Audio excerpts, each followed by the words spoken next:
हिमाचल बहुत शांतिप्रिय प्रदेश रहा है और मैं समझता हूं कि पूरे देश भर में अगर कहीं शांति, अगर भाईचारा अगर है तो हिमाचल प्रदेश उसमें पहले नंबर पर है। और हिमाचल प्रदेश के शिमला में राजधानी में इस प्रकार की घटना घटित होने के बाद इस तरह का माहौल भी हमने अपने जीवन में पहली बार देखा। और निश्चित रूप से इस बात को मैं कह सकता हूं कि सरकार की नाकामयाबी रही है, जिसमें दो राय नहीं है। और जहां ये सारा घटना को सारा ये आप लोगों ने देखा, एक अनऑथराइज्ड बिल्डिंग बनी, एक अनऑथराइज्ड कंस्ट्रक्शन हुई है और उस अनऑथराइज्ड कंस्ट्रक्शन में कुछ लोग कोई लड़ाई झगड़ा करके किसी आदमी के ऊपर जानलेवा हमला करने के बाद वहां पर जो ठहरे थे, वो छुपे थे, वहां पर मामला वहां से शुरू हुआ। फिर स्थानीय लोगों ने बाहर निकल करके सारे मामले को उठाया कि यहाँ ये स्ट्रक्चर जब बना है, यहाँ 10-15 लोग के लिए जगह थी, आज 300 लोग वहां पर उस बिल्डिंग में रहते हैं, आते हैं, जाते हैं। और पड़ोस में जो रहने वाले लोग हैं वो भी बहुत परेशान कुछ बातों से थे कि उनके व्यवहार के प्रति जो चिंता का विषय है, जिसको लेकर के हमको थोड़ा दुख भी है। एक तो अनऑथराइज्ड है, लेकिन उसके बावजूद व्यवहार भी ठीक नहीं, ये भी बातें वहां पर लोगों ने बताई।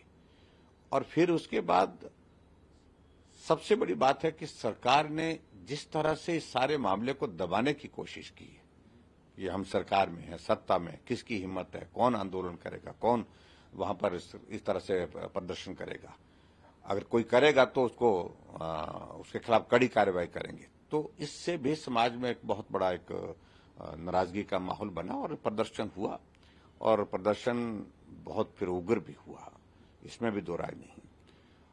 देखिए, आप उसमें ना कोई पार्टी का नेता, ना कोई पार्टी का बैनर, ना कोई इस प्रकार से कोई संगठन, सब समाज के लोग उठ करके निकल आए।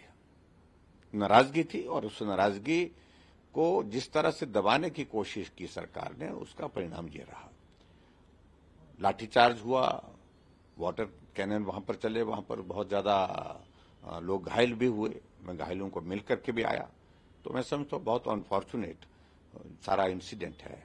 और आज देखो, मैं देख रहा था कि जो कांग्रेस पार्टी का मंत्री जिसने विधानसभा के अंदर बोला कि इलीगल कंस्ट्रक्शन है, अनऑथराइज्ड कंस्ट्रक्शन है, डिमोलिश करनी चाहिए, और उसके बाद आगे बढ़ करके कहा कि यहाँ बहुत सारे लोग ऐसे आए हैं, हो सकता है बांग्लादेश से आए हैं, ये रोहिंग्या की कैटेगरी के लोग होंगे।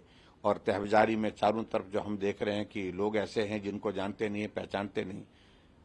आज प्रेस कॉन्फ्रेंस कर रहे हैं, भारतीय जनता पार्टी दोषी है। मुझे कहा कि जयराम ने तो जो इनको मदद की है, पैसे मस्जिद बनाने के लिए पैसे दिए हैं। मैं हैरान हूं, मैं सिरे से खारिज करता हूं तमाम आरोपों को, क्योंकि वो मंत्री जो है अपनी कुर्सी बचाने के लिए, अपनी जान बचाने के लिए कोशिश कर रहा है, क्योंकि ऊपर से आदेश हो गया है उसको हटाने का। क्योंकि कांग्रेस पार्टी का पूरे देश भर में आपको मालूम है कि किस प्रकार से रहता है, तो उसको हटाने के लिए वो प्रयत्न कर रहे हैं, दबाव पड़ा हुआ है। अब वो कुर्सी बचाने में लगा है, अनाप शनाप बोले जा रहे हैं और किसी पर आरोप लगाए जा रहे हैं, इसका कोई अर्थ नहीं।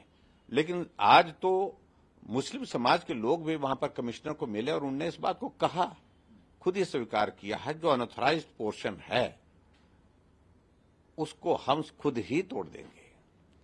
और आगे बढ़कर के मंडी में भी एक कंस्ट्रक्शन की है जिसको इलीगल माना गया, तो उस पे भी वहां पर भी उसको तोड़ना शुरू कर दिया। उसका भी पोर्शन एक तोड़ा है, एक दीवार लगाई तो उसको तोड़ना शुरू कर दिया है। बाकी सारी चीजों को लेकर के अभी आगे क्या होता है उसका देखेंगे। लेकिन कुल मिलाकर के ये स्थितियां तब बनती हैं जब ऐसे लोगों को प्रोटेक्शन और मतलब उत्साह, एक माहौल इस प्रकार के दिया जाता है। क्योंकि मुख्यमंत्री जी ने भाषण में अपने कहा, जब सरकार बनी थी सबसे पहले उनकी प्रेस कॉन्फ्रेंस, उसमें उन्होंने यही कहा था, मैं 97% हिंदुओं की पार्टी को हरा करके आया हूं। और ये सारी बात शिमला में कही, दिल्ली में कही, जाकर के हैदराबाद में कही, बेंगलोर में कही, सब जगह कही उनने। इससे फिर ऐसे लोगों की हिम्मत, हौसला बढ़ता है और इसके कारण नुकसान हुआ है। लेकिन कुल मिलाकर के हमने अपील की है सभी समाज सेवक की कि कानून को अपने हाथ में ना ले और इस सारे मामले को लेकर के सरकार कार्रवाई करने की बात कह रही है तो निश्चित रूप से हम उम्मीद करते कार्रवाई करेंगे। कल मैं देख रहा हूं कि मुख्यमंत्री ने अब सर्वदलीय बैठक बुलाई है। मैं तो कहीं बाहर जा रहा हूं, लेकिन सर्वदलीय बैठक बुला करके एक माहौल खड़ा करने की कोशिश की कि नहीं, मैं उस तरह से नहीं कर रहा हूं। लेकिन जो हालात बन गए हैं, और मैं सिर्फ इतना ही कहना चाह रहा हूं कि हिमाचल प्रदेश में जो भारतीय जनता पार्टी की सरकार थी, तो हमने जो ये स्ट्रीट बैंडर्स होते हैं उसमें हमने एक पॉलिसी बनाई थी, और उसमें बनाने की वजह भी यही थी कि बहुत बड़ी तादाद में बहुत सारे लोग ऐसे दिख रहे थे हिमाचल प्रदेश में जो हिमाचल के रहने वाले नहीं है। हमने कहा इनका वेरिफिकेशन होना जरूरी है, इनका आइडेंटिफिकेशन होना जरूरी है, और इसलिए होना जरूरी है, हमें कोई आपत्ति नहीं, देश का नागरिक कहीं भी आ सकता है, कहीं भी काम कर सकता है, लेकिन हमें मालूम तो रहना चाहिए कि लोग कौन हैं, कहां से आए हैं, कहां रहते हैं, क्या इनका पृष्ठभूमि है, ये सब जानना जरूरी है। वो कांग्रेस ने बंद कर दिया था। अब कह रहे हैं कि अब हम शुरू करेंगे, फिर से शुरू करेंगे। मेरे कहने का मतलब यही है कि इस सारे विषय को लेकर के अनावश्यक रूप से कांग्रेस ने हालात ऐसे पैदा कर दिए हिमाचल प्रदेश में जिसकी आवश्यकता नहीं थी।